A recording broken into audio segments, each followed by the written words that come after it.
ko xamee dafa am benn projet bu am njëriñ pour Sénégal buy projet bu porté si engrais xam nga ku wax souveraineté alimentaire ku wax ba nga xam ni doon nu soxla ci importer lépp lu ñuy lekk ça veut dire que ni doon soxla produire ko fii localement tey boo xoolee Sénégal engrais yi ñuy utiliser yëpp dañu koy importer donc boo xoolee pour urée bi rek dañuy chaque année daanu importer lu mat 70 000 tonnes ba 100 000 tonnes de urée par année malgré ça état bi quand même dafay obligé di subventionner engrais boobu donc muy lu mat 40 milliards yoo xam ne état bi na ko def chaque année pour permettre paysans sénégalais ñu mën a jot si engrais boobu boo amee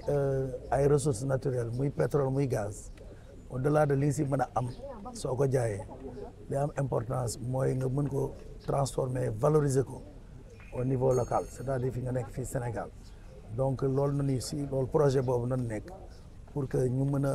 doot nu soxlaat ci importer sunu gaz au contraire sunu engrais ñu mën ko exporter donc am na benn usine bu mag bu ñu bëgg defar au niveau de Ndayane lay nar a nekk usine boobu am nañ si yaakaar daanu mën a produire lu mat 1,2 million de tonnes par an bu fekkee nee naa leen 100 000 tonnes ñun nanu soxla fii au Sénégal liste des dañ ko nar a exporter c'est-à-dire dañuy jógee si dëkk boo xam ne day importer engrais ñu mën a exporter bu ñu exporter dañuy exporter si dëkk yi ñu wër Mali Burkina ak yooyu mais aussi ñoo ngi viser le marché bi nekk ay États-Unis ak Brésil donc loolu mooy njëriñu projet boobu projet yu mel noonu nag pour nga teg ko c'est un projet boo xam ne investissement bi c'est 1,5 milliard de dollars bu ne 1,5 milliard de dollars mooy ñoo ngi wax l'équivalent de 1000 milliards de francs CFA donc mu nekk projet bi gën a mag boo xam ne moom na nar a am si Sénégalu fi leeg ñetti at donc pour def loolu nag dafay am études yu bëri yu ñuy def avant ñu koy song étude bi nga xam ne tey moom lañ doon restituer mooy étude bi ñuy jox marché bi pour ñu xam dans le détail marché bi lu mu soxla nga laa nga mën a jaay dara il faut nga xam clients yi ñoom lan nañu soxla donc étude boobu ñu def ñu am si ndimbalu benn état Royaume-Uni Angleterre ñoom ñoo ñu jàppale si def étude boobu ñoom ñoo fay consultant moo tax ambassadeur am nekk nii suma wet ñoom ñoo fay consultant bi def étude boobu donc depuis ñeenti weer ñoo ngi koy étudier donc fi mu nekk nii tey moo doon bésu restitution wu étude boobu pour que ñu mën a continuer avancer si projet bi ba mën a jël décision finale d'investissement xam nga doo investir 1000 milliards te fekk wóoru la ni am nga marché te fekk wóoru la ni am nga débouché donc loolu moo tax ñu leen di gërëm di leen sant si leen ñu jàppale si études yooyu donc léegi mu des ñu dem si phase finale bi pour ñu décider Sénégal décider def investissement boobu mais investissement boobu mënul ñàkk am parce que mën na wax développement bu fekkee ni au moins li ñuy lekk importer tuñu ko donc loolu mooy Sénégal yëpp loolu la ñu bëgg que ñu bañati di soxla di importer donc autosuffisance alimentaire souveraineté alimentaire yooyu yëpp ce sont des concepts yoo xam ne ñëpp xam nañ ko donc dafay mën a nekk réalité avec tey bu fekkee ni am nañu usine urée boobu donc loolu moo tax vraiment tey mu nekk bésu mbégte pour ñun avec accompagnement wu Royaume-Uni avec accompagnement Manufacturing Africa ba ñu mën a def ñaari études yooyu. projet boobu noonu kañ lay effectif fii Sénégal. donc am nañu yaakaar ni 2029 en 2029 dina usine bi dina mën a ubbi donc bu ñu waxee usine bu mel noonu c'est beaucoup d'emplois c'est loolu noonu moo tax ñuy wax waxu industrialisation loolu moo tax ñu mën a wax waxu développement donc am nañu yaakaar fii rek 2029 usine boobu dina mën a ubbi ko pour tabax ko déjà y aura beaucoup d'emplois et après pour di ko opérer aussi y aura beaucoup d'emplois donc si suñu yaakaar daal bari na si projet boobu.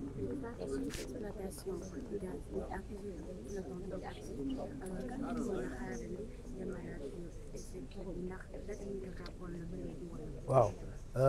effectivement loolu xam nga comme ni ngeen ko jotee démb rek communiqué de presse bi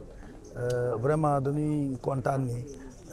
unité flottante bi wala dem GTA moom mooy bi nekk au nord entre Mauritanie ak Sénégal yegg si na depuis samedi donc fi mu nekk nii lu nu mën a wax mooy vraiment yaakaar bi nu amoon si date yi yëpp yaakaar boobu xalaat na ni ba tey daan ko mën a respecté mu aussi ma profité si wax ni pour pétrole bi parce que boobu pour gaz bi la GTA mais pour pétrole aussi am nañu yaakaar ni on va pouvoir respecter calendrier bi nu tegoon donc daal am nañu yaakaar ne gilaaw avant fin d'année bi daanu am commencé suñu exploitation bi pétrole bi gaz pour que ñu mën a aussi développer tout ce qui est valorisation du pétrole et du gaz donc loolu mooy suñu yaakaar vraiment yaa na bu yaakaar tas jërëjëf. jërëjëf. Je suis le directeur général de Petrosen Trading et Services. Bon, qu'est-ce qui est quand même à l'origine de cette rencontre? Donc cette rencontre était une session de restitution des études qui ont été faites au niveau de Petrosen Trading et Services pour le projet Durée dont vous avez certainement entendu parler. Ce projet est un des projets les plus importants du Sénégal contemporain puisque de par sa taille, de par l'investissement, on parle de 1,5 milliard de dollars qu'il va falloir investir et de par sa production qui sera de 1,2 million de tonnes d'urée. Comme vous le savez tous, l'urée est un engrais azoté. Et aujourd'hui, le Sénégal est importateur d'urée. On parle de 70 à 100 millions de tonnes qui sont importées chaque année avec des subventions de l'ordre de 40 milliards de francs CFA que le gouvernement doit mettre afin de permettre à nos paysans de pouvoir bénéficier de ce fertilisant. Donc on a développé ce projet qui, à l'horizon 2029, devrait nous permettre de produire 1,2 million de tonnes d'urée afin d'atteindre l'objectif qui est celui d'être autosuffisant en termes d'urée et surtout de pouvoir exporter, donc d'inverser la balance des paiements. Au lieu d'importer, on va exporter vers des pays bien sûr limitrophes. On parle du Mali, on parle du Burkina, mais aussi on peut aller plus loin dans des pays tels que les États-Unis ou le Brésil. Donc c'est un projet qui est très impactant, qui fait partie des projets les plus importants, prioritaires au niveau des projets de l'État du Sénégal. Voilà en gros la raison pour laquelle on était ensemble aujourd'hui. Depuis 2022, on travaille sur ce projet-là. Et donc on avait eu une première partie des études de faisabilité qui avait été réalisée avec l'appui de la coopération japonaise et turque. Et aujourd'hui, on a eu des études qui nous ont permis d'avoir une meilleure compréhension du marché de l'urée au niveau mondial, mais aussi du potentiel de captation de carbone, de CO2, afin de pouvoir aussi bénéficier de cet avantage-là d'en faire de l'urée décarbonée.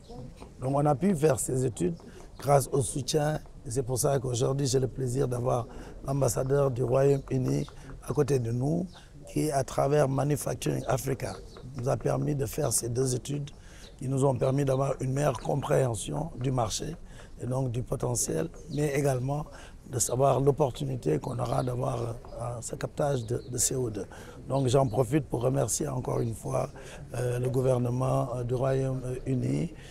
qui, à travers Manufacturing Africa, a eu à payer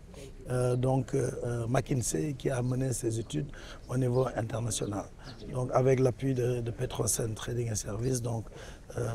j'en profite aussi pour féliciter le responsable du projet au niveau de Petrosen Trading et Services qui s'appelle Farino. Est-ce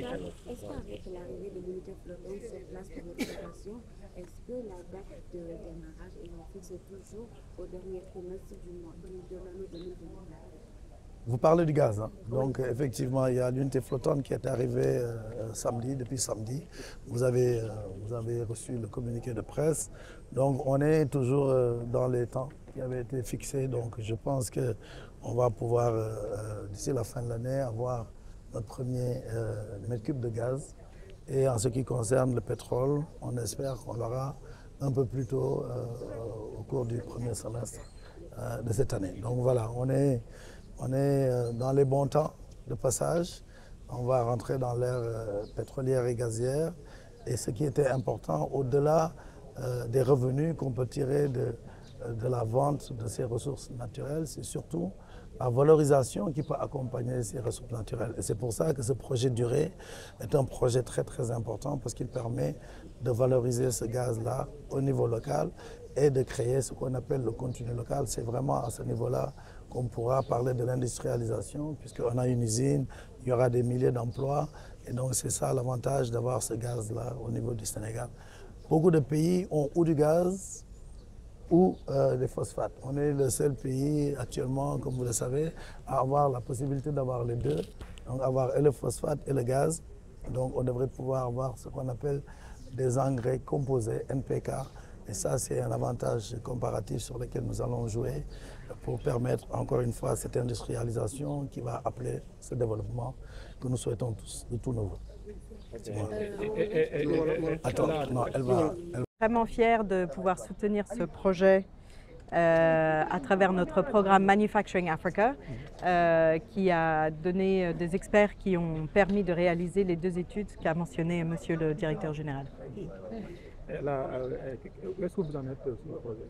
Donc aujourd'hui, c'était une session de restitution pour partager les conclusions de ces 2 études. Pour nous, il est vraiment important de souligner la nature visionnaire de ce projet. Comme Monsieur le DG l'a déjà dit, c'est un projet, ce projet de durée qui va permettre de créer beaucoup d'emplois, mais aussi de redresser la balance commerciale du pays en permettant au Sénégal de produire sa propre urée plutôt que de l'importer, et aussi de contribuer à l'autosuffisance alimentaire en donnant des engrais de bonne qualité et moins chers aux agriculteurs sénégalais. C'est bon. Merci.